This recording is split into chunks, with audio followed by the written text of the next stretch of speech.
तो भाई बताइए माँ जी, आप अपना नाम क्या है? मेरा नाम रीटा चौहान है। मैं वैसे यूपी से रहने वाली हूँ। इटावा मैनपुरी डिस्ट्रिक्ट है और मैं दिल्ली में रहती हूँ। तो आप यहाँ पे क्या सुधार होना चाहिए, क्या कुछ संदेश है आपके लिए? हमारी संदेश ये है कि सुधार तो यहाँ पे सभी कुछ है जी। सुधार में कोई कमी नहीं है। क्या जहाँ बाबा धाम है वहाँ सुधार की क्या कमी है? जहाँ साक्षात भगवान का प्रकाश है, भगवान ने खुद आपको चरणों में बुलाया है, तो उससे ज़्यादा और सुधार क्या होगा?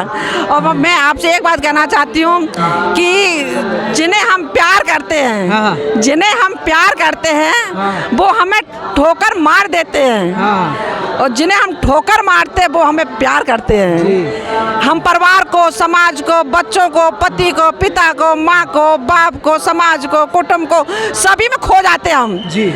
और जिनको हमें खोना चाहिए, जो हमें पकड़ते हैं, उन्हें हम ठोकर मार देते हैं। जैसे एग्जाम्पल हमारे बालाजी महाराज, जैसे हमारे एग्जाम्पल हमारे लड्डू गोपाल, जैसे हमारे देखिए इनका लड्डू गोपाल से मिलिए। वाह माँ जी, जय हो जय हो। देखिए इनका भगवान से मिलिए आप। देखिए कितना श्रद्धा है इनके अंदर। आप थोड़ा सा देखिए कितना श्रद्धा है माँ जी के अंदर पूजा करने का, और इनका स्वभाव देखिए माँ जी का। हमारा बेटा हमारे घर है, बच्चे घर पे है। हमारे यहाँ कोई उम्मीद नहीं थी मैं यहाँ पाऊंगी। अकेले आई कहाँ? अकेली आई, पहली बार आई मैं। और मालूम कैसे आई मैं कि मेरी बड़ी दिन से तमन्ना में बालाजी को ना बहुत दिनों से, सालों से अर्पण कर रखा अपने आप को। और उसके बाद भैया क्या था कि मेरी तमन्ना थी, मैं पूजा करती थी, बाबा कब बुलाओगे, बाबा कब बुलाओगे। ये धौलपुर में अपना कला दिखाई थी, तब मैं वहाँ गई थी।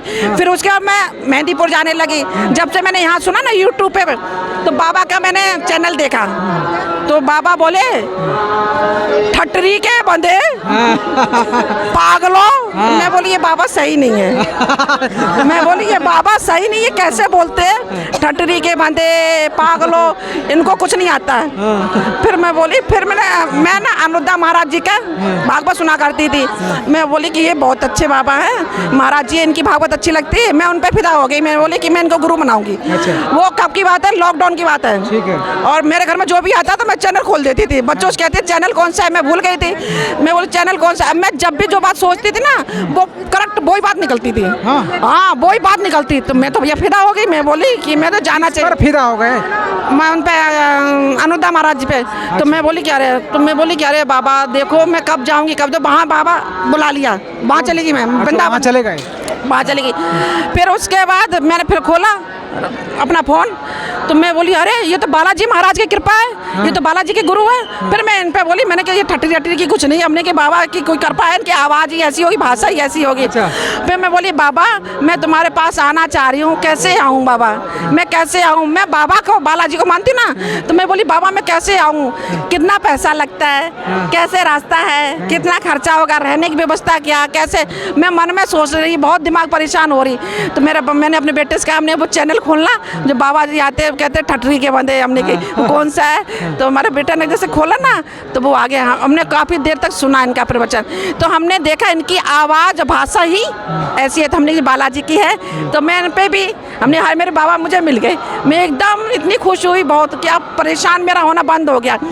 फिर मैंने फ़ोन से बाबा मैंने कहे नील ऐसा करो, इनका नंबर कैसे मिलेगा? तो नील बोला मेरा मम्मी बोना आ रहा, नीचे आ रहा डिस्क पे। तो मैंने तुरंत फ़ोटो उसके खींच ली। मैंने लिख तो नहीं पाया, फ़ोटो खींच ली। फिर हमने फ़ोन किया, मैं बोली बाबा फ़ोन मेरा उठा लो, बाबा मेरा फ़ोन उठा लो बाबा।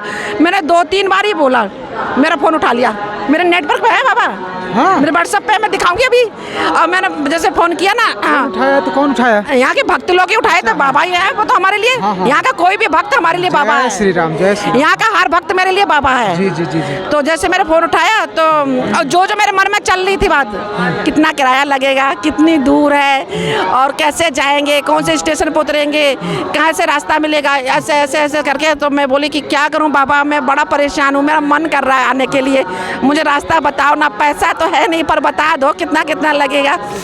भैया मैं आपको क्या बताऊँ, ये मेरे बाबा, मेरा दिल इतना अंदर से टूट गया।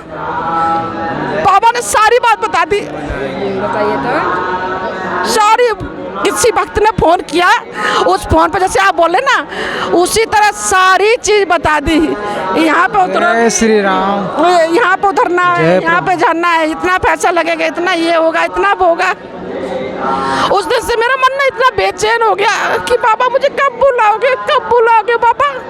इतना परेशान मेरा दिमाग में क्या बताऊँ। हम भैया कीर्तन भी करते हैं और एक दिन हमारे पड़ोस में जैसे बहन है ना, वो भी कीर्तन करती है, मैं भी कीर्तन करती हूँ और हम लोग 20 साल 25 साल से रह रहे हैं उस जगह पे। मुलाकात नहीं हुई, अचानक एक दिन मेरे घर पे आ गई। तो नहीं हमारे पड़ोस में आगे गेट बजाने लगे। तो मैं बोली कि मैं छत पे थी। मैं बोली हाँ बोलो कौन है। बोले गेट नहीं खोलोगी। मैं बोली खोलूंगी, बताओ कौन है। बोले खोलो ना। तो मैंने गेट खोला। अरे मैंने दीदी आप मैंने चरण स्पर्श किए। तो बोले रीटा आज मेरा पता नहीं क्या दिल था, मैं आपके पास आ गई। मैंने दीदी आ गई, अच्छी बात। और 25 साल से रह रहे मिल रहे तो हमारे घर पे कभी नहीं आई। अब बिना बुलाए आ गई, बिना बुलाए हाँ आ गई। तो उनके बेटी ने शादी की बात करनी थी। तो हम किसी शादियों की बात भी करते हैं, शादी वाह की कराते हैं हाँ। तो एक दूसरे कॉन्टेक्ट। तो हमारे पास जो भाई साहब है ना, तो वो भी अचानक आ गए। फिर वो दोनों बात करने लगे। मैं अपने पूजा भक्ति में मस्त हो गई आके। अब मैं भागवती सुन रही थी उस टाइम पे महाराज जी की। अब इतने में क्या हुआ कि वो जब चले गए ना, तो वो कीर्तन में ले गई हमको। बोले रीटा मेरे साथ कीर्तन में चलना कल। मैंने ठीक है दीदी। मैं कीर्तन में गई ना, तो ऐसी बहन एक मिल गई। तो वो बात कर रही ना, तो बोली कि मैं बागेश्वर धाम हो आई। तो मैंने उनको तो छोड़ दिया, इनको पकड़ लिया। मैं बोली तुम कीर्तन में बाद में करूंगी। तुम ये बताओ तुम बागेश्वर धाम गई यार, अब कब जाओगी, कितना पैसा लगता है, कैसे क्या है, तुम मुझे बता दो। तो बोली कि अब तो मैं हो आई, अब पता नहीं कब जाऊंगी। तो मैं बोली तुम जब भी जाओ ना मेरा फ़ोन नंबर ले लो, अपना फ़ोन नंबर दे दो, अपना घर बता दो। अब मैं परेशान हो गई। मैंने कीर्तन की तो बात करना बंद कर दिया। अब मैं वहाँ पे भैया उनसे बात करने लगी। वो बोली कीर्तन कर लेंगे फिर कर लेंगे। हमने चलो कोई बात नहीं। फिर जिन्होंने हमें मिलाया था ना, फिर एक दिन मैं उनके घर चली गई। बोली रीटा मैं ना किसी के उसमें आई हूँ ना, और तुम ऐसा कर थोड़ी देर में आना। मैं बोली कि मैं थोड़ी देर में नहीं आ रही, तुम कहाँ पे मुझे बता दो, मैं वहीं आ रही हूँ। मैं वहीं पहुँच गई, कपड़े चेंज करके पहुँच गई। तो वहाँ पे सत्यनारायण कथा चल रही थी। उन्होंने मुझे बताया रीटा ऐसे ऐसे जाएंगे, ऐसे ऐसे जाएंगे। वो तो नहीं जाएंगे, उनके रिश्तेदार जाएंगे। मैं बोले ठीक है मैं उनके साथ चली जाऊँगी। अब मैंने अपने घर में नहीं बताया किसी को, मैंने अपने घर में किसी को नहीं बताया, ना बच्चों को बताया, ना पति को बताया। मैंने सारी व्यवस्था कर ली, तैयारी कर ली पूरे दिन में, बैग पैक लगा ली, सब कुछ कर लिया। और फिर उसके बाद मैं उनके घर गई। मैंने कहा उनके घर मिला दो, शॉर्टकट में चली गई उनके घर पे। जब उनके घर गई तो उनके घर में ना बच्चे का कोई प्रोग्राम था, तो मैं उनके कीर्तन में चली गई। वहाँ भी जाते ही मैं बेचैन हो रही, कैसे ना कैसे मैं उनसे बात निकलवा लूँ, हमने कहीं मैं भूल ना जाऊँ। अचानक उनकी बहू से निकल गया मुँह से कि हम बागेश्वर धाम जाएंगे। हमने कि मैं ना कीर्तन बाद में करूँ, पहले तुम मुझे बता दो। फिर मैं उनसे पूछ ली कब जाओगी, कहाँ जाओगी, कैसे जाओगी, क्या करोगी, मुझे ना फ़ोन नंबर दे दो। तो ठीक है। मैं बोली वो पता नहीं बताएंगी नहीं बताएंगी, भूल जाए अपने कामों में, मैं डायरेक्ट ले लूँ थी बात। मैंने भैया उनसे फ़ोन नंबर लिया। अब मैं अपने घर आ गई। मैंने उन्हें 10 बार कॉल किया, कब जाओगी। हमने कहा ऐसा ना भूल जाए वो, हमने मेरा नंबर फीड कर लो। मैंने कहा नंबर फीड कर लो। बोले ठीक है आंटी। अब क्या हुआ कि जिस दिन जाने वाले थे ना, उनको बुखार आ गया। मैंने फ़ोन किया, बोले कि आंटी मुझे तो 102 बुखार आ गया, मैं दवाई लेके आई 4 बजे, मतलब उल्टियाँ हो रही। मैं बोली तुम जाओगी नहीं, तुम तैयार हो जाओ। मैंने कहा दवाई ले लो बाबा के नाम पे और ले चलना वहाँ पे। बोले आंटी जाऊँगी। अब वो रिजर्वेशन करा के आई थी 2 महीने से। वो उनका देवर उनकी सास उनका रिजर्वेशन हो रखा था। मेरे पास कोई सुविधा नहीं। मैंने अपने घर में बच्चों पति किसी को नहीं बताया। अब जब मैंने बोला किस टाइम जाओगी, हमने कि तुम कॉल मत करना, मैं कॉल करूँगी, इनका फ़ोन आएगा तो घर में सबको पता पड़ जाएगा। तो मैं बोली ठीक है। अब मैंने जब कॉल कर लिया, मैंने अपना खाना पीना नाश्ता पानी तैयारी कर ली, सब कुछ शॉर्टकट में रख लिया, नमकीन बिस्किट सब जो मैंने बना के नहीं ले जाऊँगी। फिर मैंने आलू का पराठा बनाया बच्चों के लिए, तो हमने अपना लंच पैक करके रख लिया फटाफट, नीचे थैला 2 थैला पैक करके रख दिया मंदिर में जाके। फिर मैं बोली ठीक है कब मिलोगे, कहाँ से जा रहा। तो बोले इतने टाइम जाएंगे। हमने ठीक है तुम मतलब आना मेरे घर पे। मैंने कि तुम्हारे घर पे मैं पहुँच जाऊँगी, तुम उत्तम नगर मिल जाना, मेरे घर पे भी मत आना, हमें वहाँ मिल जाएंगे। अब वो वहाँ मिल गए, मैं सबसे पहले पहुँची। मैं फ़ोन कर रही उनको, वो बोले कि आ गए आंटी। हमने कहा मैं वहाँ पे आ गई। मैंने अपने बेटे से बोला, हमने कि चलो तुम मुझे छोड़ दो चल के। बोला मम्मी कहाँ जा रही हो। और अचानक शॉट लग गया बच्चों को, मम्मी कहाँ जा रही हो। मेरी बेटी बोली कि कहाँ जा रही हो मम्मी, अभी तो तुम कुछ और कह रही थी, झाड़ू लगा ले, पोछा लगा ले, धुलाई कर ले। मैं बोली कि हाँ ना मुझे अभी नहीं बताना। फिर मैंने बेटे से कहा, हमने कि अभी नहीं बोलते कुछ। तो मैंने 2 पैक किया ना, तो उनका दिमाग टेंशन हो गया बच्चों का। वो तो बोले कि कहाँ जा रही हो मम्मी, बता नहीं रही, अभी तो तुम कुछ और कह रही थी, कुछ कपड़े वपड़े धोने जा रही थी, बाल्टी भिगाने जा रही थी। मैंने ड्रामा किया, हमने कि कुछ तो करा ऐसे। फिर जब मैंने कपड़े वपड़े बात की, हमने कि अभी रुको तुम शांत रहो, हमें ऑटो में बैठा तो फिर बताऊँगी।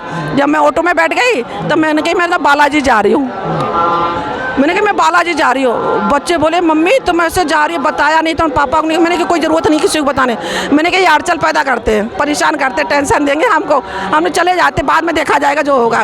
इतने में क्या हुआ भैया, मैं चली आई। जब चली आई ना, अब वो लोग 2 दिन ही रुके, एक नाइट रुके, आगे जाके हम होटल में रुके, एक नाइट रुके। उनके घर से फ़ोन आ गया कि बच्चे की तबीयत खराब है, बच्चों की तबीयत खराब है। वो तो चले गए तीनों लोग। अच्छा। और हम यहाँ रुके पड़े। कितने दिन से? 5 दिन से। हम 13 तारीख को आ गए थे यहाँ पर। 13 तारीख से अभी है यहीं पे ही हैं और अकेले। क्या यहाँ आने के बाद माँ जी आपको जाने की इच्छा करता है? भैया हम तो बाबा पे फिदा है शुरू से, हमारा तो मन नहीं करता। बस हम तो आज ये पूछ रहे थे हमें सेवा मिल जाती ना, तो मैं तो कपड़े अपड़े क्या कुछ समस्याएं हैं। बेटा पेपर दे रहा, 9th क्लास का बेटा पेपर दे रहा, लड़की की तबीयत खराब, खाना पीना नहीं बना पा रही। हमें कोई चिंता फिक्र नहीं है, कोई चिंता फिक्र नहीं कोई है। चिंता फिक्र नहीं है। सब बाला। और सुनो, और वो मुझे कॉल कर रहा है, मेरा फोन भी नहीं लग रहा है, स्विच ऑफ था। अभी मेरी बात हुई, बच्चे कह रहे हम तुम्हें फ़ोन कर रहे हैं, तुम्हारा तो फ़ोन ही नहीं उठाते। हमने कि बाबू यहाँ ना लाइट नहीं है और मेरा ना नेटवर्क नहीं मिलता, फ़ोन में चार्ज नहीं हो पाता है। हमारे कितने लोगों को फ़ोन आए, सब लोग मेरे घर पे फ़ोन कर रहे हैं कि आंटी कहाँ गई। और हमारा कीर्तन था, शिवरात्रि को मेरा कीर्तन था, और कीर्तन वाली मेरे घर में जा रही हैं कि आंटी कहाँ कीर्तन करना है, उनको लेके जाना कीर्तन के लिए। बोला मम्मी तो है नहीं, सारे लोग मुझे फ़ोन कर रहे हैं। हाँ। तो बाबा की कृपा इतनी है कि देखो हमारे साथ जो आए थे वो तो चले गए मुझे छोड़ के, और हम यहाँ रुके। अकेले रुके? और सुनो, मेरे साथ अभी टेंट में हमारे साथ कल ना वो बोली कि आंटी हम कल जा रहे, दिल्ली तैयार हो जाओ। हमने तो तैयारी कर ली, पर हमारे लड्डू गोपाल ने, बाबा ने हमें पहले बता दिया था, पहले ही बता दिया। बाबा के दरबार में बोल रहे कि नहीं जाना है, नहीं जाना, नहीं जाना है। ऐसा आपको प्रतीत हुआ? मेरे साथ में गोपाल मेरे बैठे, बाबा के धाम में बैठी हूँ मैं। और हम गोपाल को आप ऐसे ही लेके चलते हैं क्या? ये मेरा बेटा है, यही तो मेरा बेटा है। हाँ, यही तो मेरा बेटा है। ये भक्ति क्या होता है ये देख सकते हैं, इनका कहानी आप सुने होंगे। ये मेरा बेटा तो जो ऐसे भक्त होंगे उनके साथ बालाजी हमेशा साथ रहते हैं। प्रेम से बोले बाबा बागेश्वर धाम की जय, सन्यासी बाबा की जय, धीरेन्द्र शास्त्री भगवान की जय।